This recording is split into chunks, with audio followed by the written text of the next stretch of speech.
If you feel like you're always behind, maybe you're using the wrong scoreboard. You see, the world taught you to measure success by income, status, or how impressive your life looks. But what if I told you that God has a completely different lens, and by His standards, you might be wealthier than you think? Here's the truth. The kingdom doesn't celebrate who has the most followers or the flashiest lifestyle. It celebrates who's been faithful with what they've been given. And while social media screams you're late, heaven might be whispering, you're right on track. In this video, I'm going to show you 8 powerful biblical signs that you are not only doing well financially, but that you're already positioned for abundance, even if your bank account hasn't caught up yet. These signs have nothing to do with how much you earn, and everything to do with how heaven sees your stewardship, your peace, your vision, and your discipline. This might flip everything you thought you knew about money on its head, but if you stick with me until the end, you'll walk away with a kingdom-level clarity that the world simply can't offer. So let's talk about the signs that God sees, the ones that actually matter. Stop competing. You're playing the wrong game. Not everyone who looks like they're winning is truly prospering. In the world of money and business, there are 2 games being played at the same time: the status game and the purpose game. The first one is loud, flashy, and all about appearances. The second is quiet, hidden, and far more powerful. Many people feel like they're falling behind financially because they're using the wrong ruler, the one that compares shoes, vacations, cars, and followers.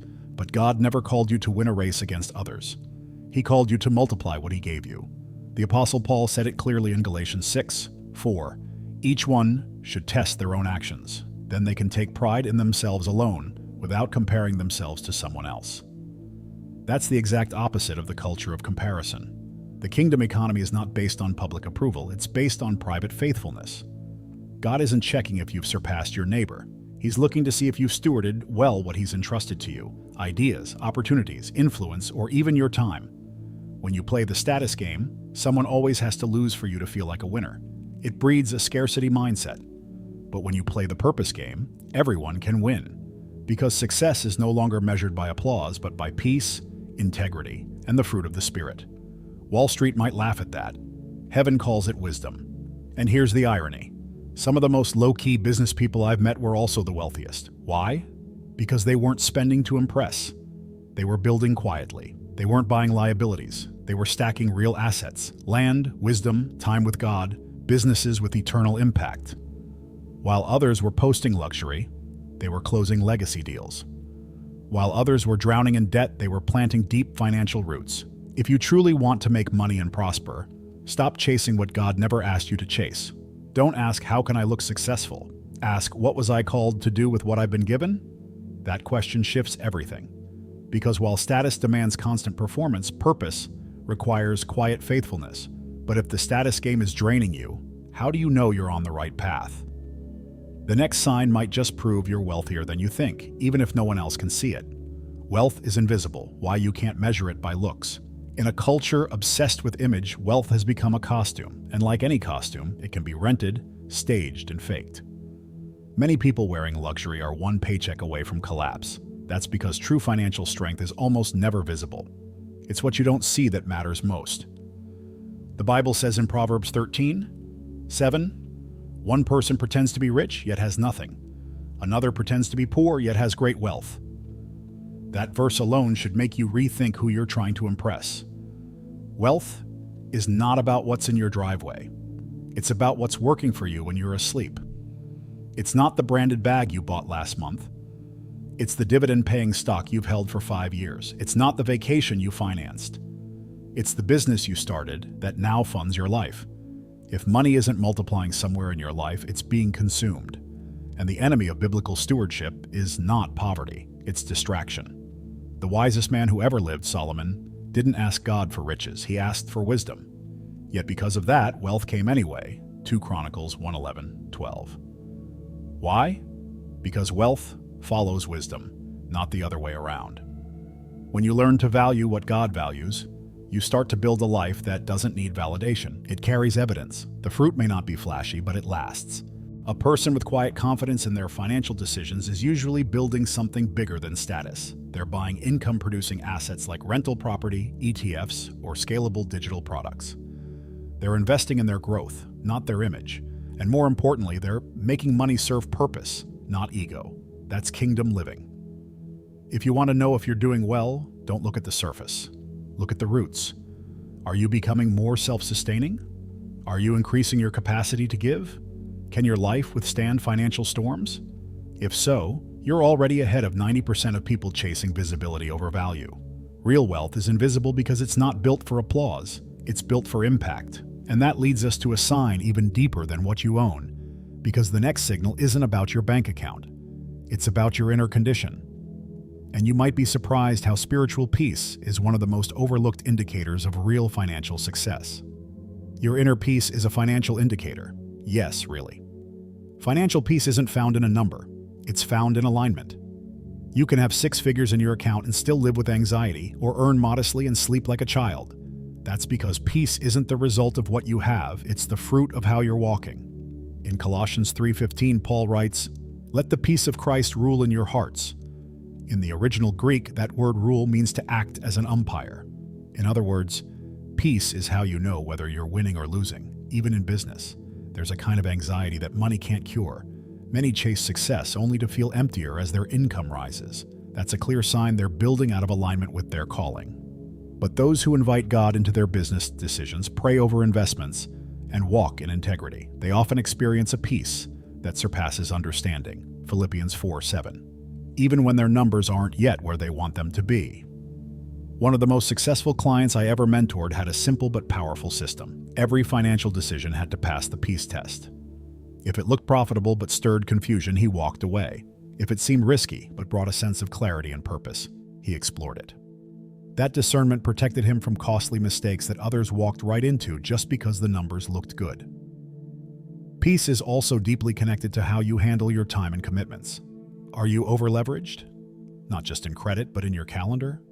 Are you hustling in areas where God hasn't graced you? Financial fatigue is often a symptom of misalignment. Sometimes saying no to a shiny opportunity is the most profitable move you can make. In the kingdom, peace is strategy.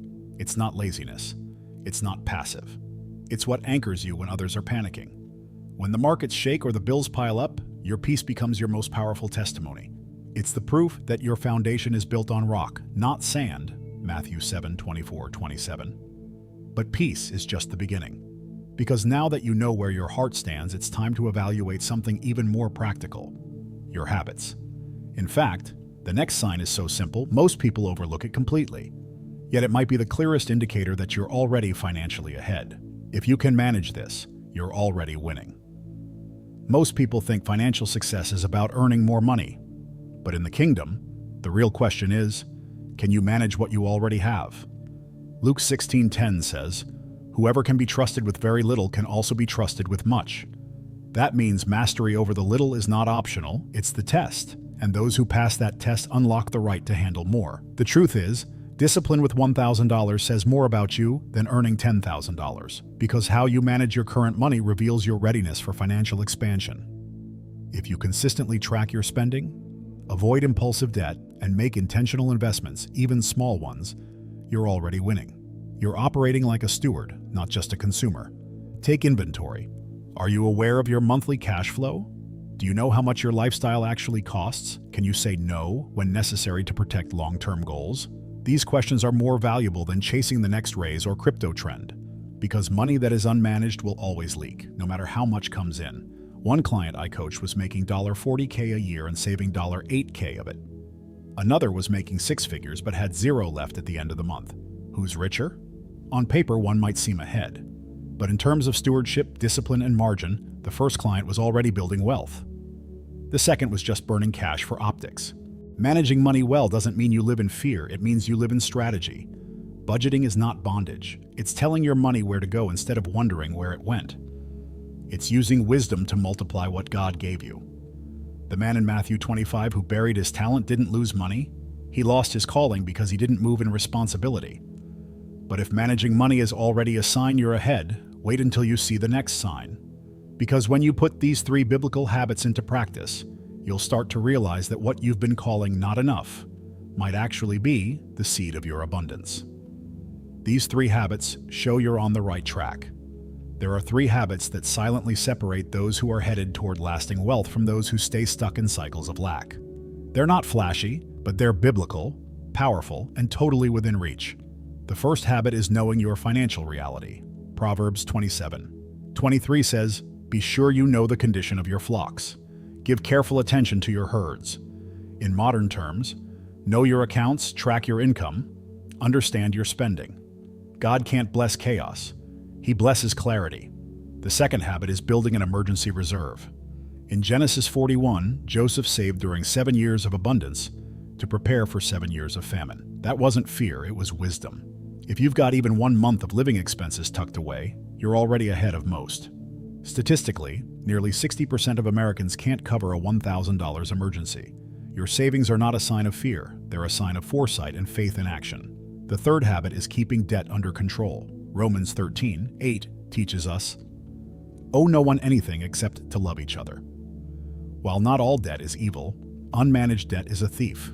It steals peace, opportunity, and spiritual clarity. If you're paying your bills on time, resisting credit card traps, and living below your means, you're already practicing what most only preach. These 3 habits might not impress anyone on Instagram, but they impress heaven because they show responsibility, wisdom, and alignment with the principles God laid out in His Word, and they set you up to respond to unexpected opportunities with freedom, not fear. That's when favor becomes actionable.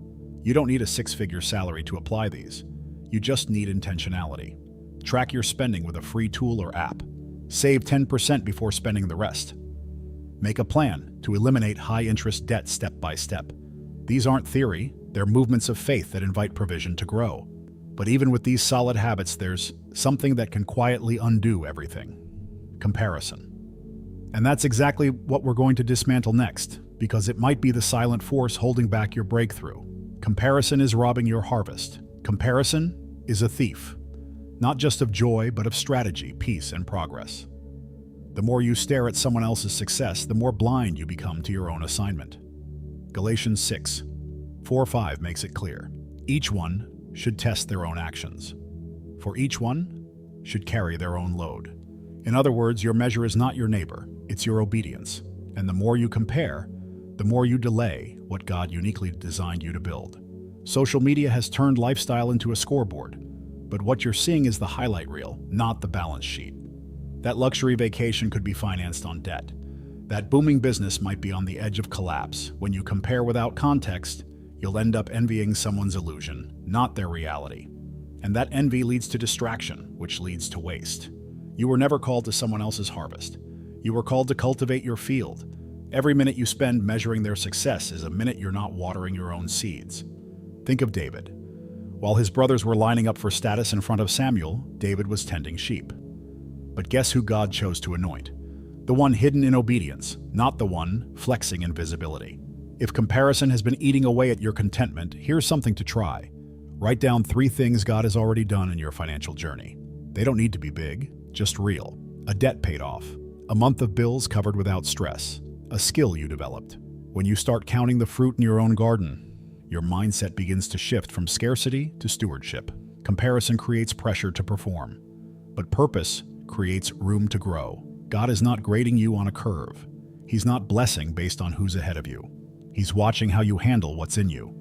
And until you stop looking sideways, you'll never move forward at full speed. And speaking of what God watches, the next sign will flip the script on how you've been measuring financial success. Because when it comes to God's evaluation of your money, it's not about how much you've accumulated. It's about what you've done with what you were given. This is what God really measures in your finances. God's measuring stick is wildly different from the world's. While people count dollars, God counts discipline. While the world celebrates accumulation, heaven celebrates faithful administration. In Matthew 25, Jesus told the parable of the talents, not to praise who had the most, but to honor who multiplied what they were given. The servant who hid his talent wasn't judged for being poor. He was judged for being passive. You might think you're behind because you don't have 6 figures in the bank, but that's not how God calculates increase. He looks at intentionality, not just income. Are you investing your money, your time, your energy in ways that reflect your trust in Him? A small act of obedience, like setting aside a tithe even when money feels tight, often weighs more in heaven than a flashy investment portfolio built on greed. Real wealth in the kingdom isn't flashy. It's fruitful. God measures how much your resources are producing beyond yourself. Are you using your money to bless, to build, to steward, to expand His kingdom? That's why generosity is such a powerful spiritual weapon. It shifts the purpose of your money from self-preservation to legacy. And legacy is the language of eternity. God also evaluates motivation. You can run $1 million business and still be bankrupt in purpose. But someone building a modest project in alignment with their calling, serving people with integrity, and inviting the Holy Spirit into decisions, they are wealthier than they know, because the true return on investment in the kingdom is measured in impact, not in image. A powerful practice is to ask, would I still make this financial decision if no one ever saw it? That question will test your heart faster than any spreadsheet, because heaven is less impressed with how you show off money and more invested in how you submit it. Money isn't bad, it's just a magnifier of your values. And when you begin to live with this perspective, something radical happens. You stop chasing money, and money starts following you. But for that to become your reality, you need to shift your lens entirely, and that's exactly what we'll do in the next and final sign. Change the lens. How to see your finances through God's eyes. The most powerful shift you can make in your financial life is not in your bank account, it's in your perspective. Romans 12:2 urges us, do not conform to the pattern of this world, but be transformed by the renewing of your mind. If your view of money is shaped by social media, family pressure, or economic fear, your decisions will reflect anxiety, not stewardship. But when your lens is aligned with God's word, you stop reacting and start building. Through God's eyes, money is never the goal, it's the tool. It's meant to fund purpose, free others, support the gospel, and expand impact. When you view your finances this way, every dollar becomes an assignment. Every investment becomes a seed. Every expense is either a distraction or a mission. You're no longer just making money. You're multiplying meaning. Many believers stay broke not because they lack income, but because they lack vision. Proverbs 29:18 says, "Where there is no vision, the people perish." The same applies to your wallet. Without kingdom vision, you'll mismanage every breakthrough God gives you. You'll chase trends instead of strategies, and your money will burn out instead of grow. Seeing your finances through God's eyes also means embracing timing. Not every open door is a divine door. Sometimes what looks like delay is actually protection. Sometimes what feels like not enough is God teaching you resourcefulness. When you adopt His lens, you begin to discern seasons: sowing, waiting, pruning, and reaping. And that alone can spare you from financial shipwreck. This new perspective doesn't make you passive, it makes you powerful. Because once you understand that your money is not just about you, it removes the fear of not having enough. You begin to partner with God, not just ask Him to bail you out. You start thinking long-term. You stop needing permission to prosper. And maybe, just maybe, that's the mindset shift that's been missing all along. The one that opens the door to supernatural provision, practical wisdom, and total financial peace. But don't stop here, because how you respond to this message could very well set the tone for everything that comes next. So now that you've seen it from God's perspective, are you really behind, or have you just been blind to the progress you've actually made? Because maybe, just maybe, the discipline you've practiced, the peace you've guarded, and the seeds you've sown in secret are the very things heaven celebrates most. You're not failing, you're found faithful. And that is worth far more than the applause of this world. Write in the comments, "I choose stewardship over status," and watch how this powerful declaration begins to shift the course of your business and your finances from this day forward. But here's the real question. What will you do with this clarity? Will you continue to chase the scoreboard the world gave you, or will you finally step into the wealth God designed for you to build? One decision, $1, one day at a time. If this message challenged you, encouraged you, or opened your eyes to something deeper, then consider supporting this ministry through the link in the description. And of course, make sure to subscribe, turn on notifications, and join us every week to learn how to align your money with God's vision for your life.